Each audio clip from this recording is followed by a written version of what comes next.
Hi, my name is Giovanni. Welcome back to my channel and to my series where I talk about my debt-free journey.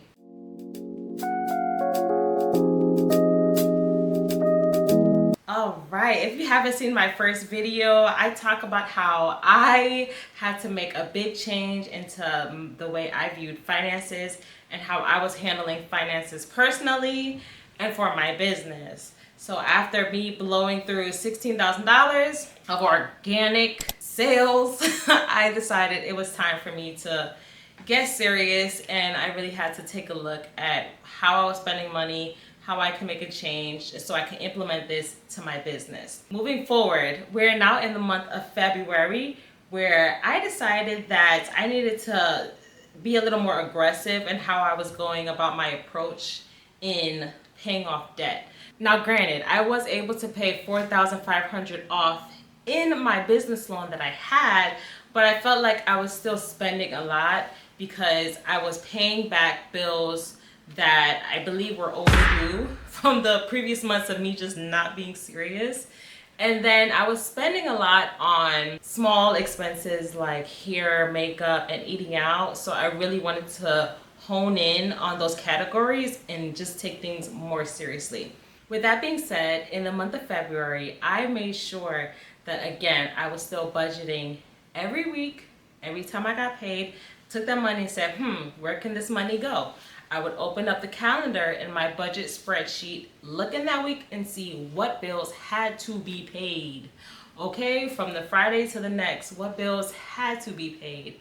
And I went ahead and paid those off that Friday or whatever day that I had off free. Once the bills were paid, I realized that I was having an issue with my debit card. I was a swiper who was swiping, okay, and it was costing me dearly. So I thought, let me see what approach I can take towards getting over this habit of swiping. And then I remembered Gordon Ramsay and his approach when it came to paying off debt and using cash. And at first, I was a bit uncomfortable with it. But then I started seeing a lot of creators who were using cash, and that led me into getting into cash stuffing. Now, I do have some mixed opinions about cash stuffing. I believe when you're starting off, it is a great tool, but you can get lost in the sauce, and girl, boy, I did get lost in that sauce. I will do another video of how I actually don't think cash stuffing on YouTube is a really good strategy for saving money, but for a beginner, I think it is. So at the time, I decided that I was going to go all in and use cash and stop swiping my debit card. So how I did that is I found actually a creator called Budget Treasures on YouTube, and she really inspired me. I loved watching the way that she would go through her budget breakdown, and she was just really transparent on how she was paying off her debt and where her money was going, and it gave me a really good roadmap on how I should do the same. So I decided that, okay, well, if people are really using cash, then I should go ahead and give it a try. So I did. I went on Amazon and got me a cash envelope right here. You can search cash envelopes and then you'll be able to find, usually this is the #1 seller and they come in a variety of colors. I went ahead and got pink. Now while I did love this wallet, I found it to be a bit bulky and ugly. So I decided to change things up and I eventually went with a different wallet. I ended up getting a wallet from Aura Estelle, and I thought this was just the cutest thing because it was still winter time and I just wanted a bit of style and something to motivate me. So I went ahead and got one of her, I believe this is actually a planner cover that I just converted into a wallet. So it's really used to cover up personal planners that someone may have. It looks like this.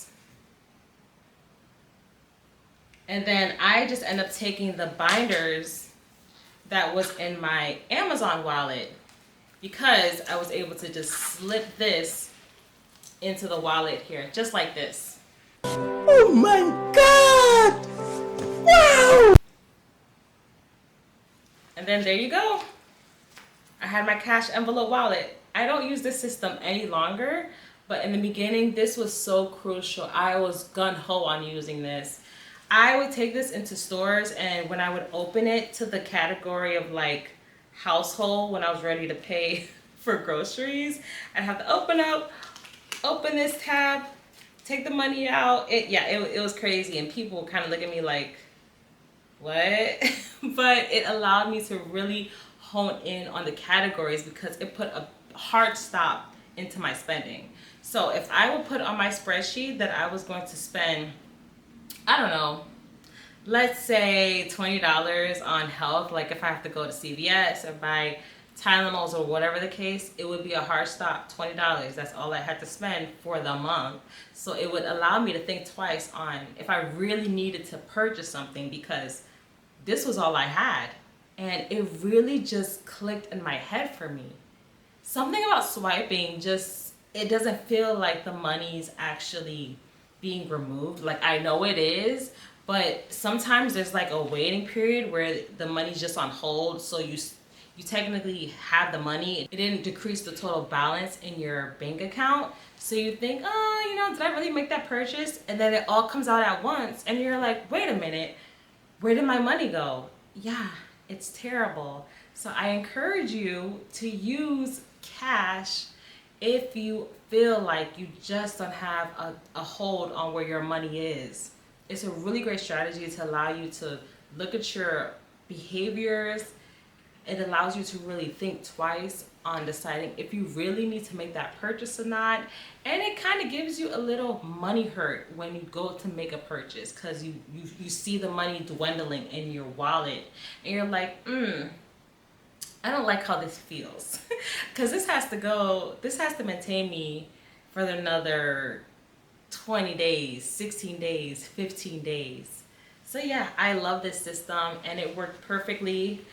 My categories are the categories that are in my budget spreadsheet that I showed you guys in the previous video. So I'll just go over it right here. I have fun, clothing, health, hair and nails, eating out, household, car maintenance, toll. I live in Jersey, so toll is a big thing. Shopping, and then tides. Some of these categories are not relevant now. Like I don't carry my tides with me at all. I actually pay electronically now.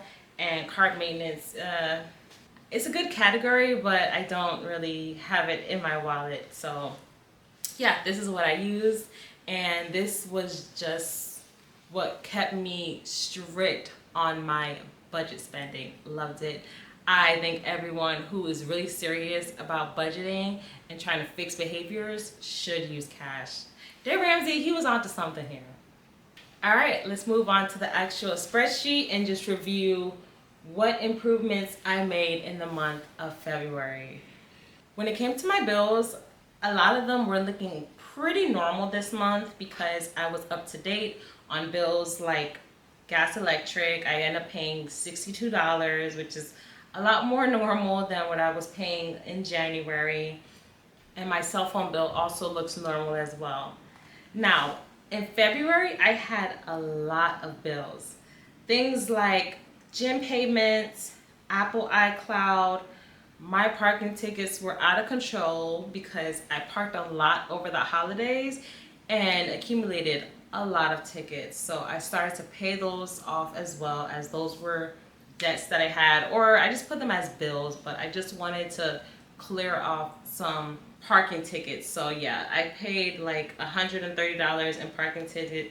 I have a Spotify account. So I had a lot of subscriptions that I included as well because those were bills that were coming out every month. So I would say in the month of February, I had an awakening and got to really understand what bills were coming out every month out of my debit card and included that in because I needed to track that so that I can be able to optimize my bills later on. When it came to my expenses, it again was a lot easier for me to be able to categorize each expense and track it because I had a hard stop wallet. So some of my categories are still high, like eating out, $250, hair and nails, $175 were spent. Household was $200, and I was paying actually $435 in random shopping. So there was no budget for that. But yeah, I had some random shopping there. So when it comes to debt, I paid a total of $3,110. 257 came from my personal business loan that I was working to pay off. And then I had some credit card debt that I was contributing into, as well as some furniture. So I know that I made a decision to buy some furniture for my apartment. I was ready to actually start decorating my apartment, and I thought the best way to go about that is to actually just put it on a credit card instead of just paying it outright, because I knew that I was in the middle of my debt payoff journey. So I might as well just make these small payments so I can also pay my other bills instead of just doing this large lump sum and then feeling behind or tight and paying off my debt. So I've been paying off $200 every month, and as it stands, I've actually paid off one of my furniture, which is my sectional, and then I believe I am more than halfway done paying off my bedroom set. I'm pretty happy that I did not pay off my furniture outright, because the $200 every month, I don't think about it, and I made sure that I paid off each furniture before the 12 months so I didn't get that deferred interest, so it was perfect. All right, guys, so that is how I managed my budget payoff journey in the month of February. Thank you so much for watching this series. I hope you're getting enjoyment out of it. I'm enjoying talking about it, and I'll see you for March in my next video. Bye. Loving natural patina. Here long evergreenness on me.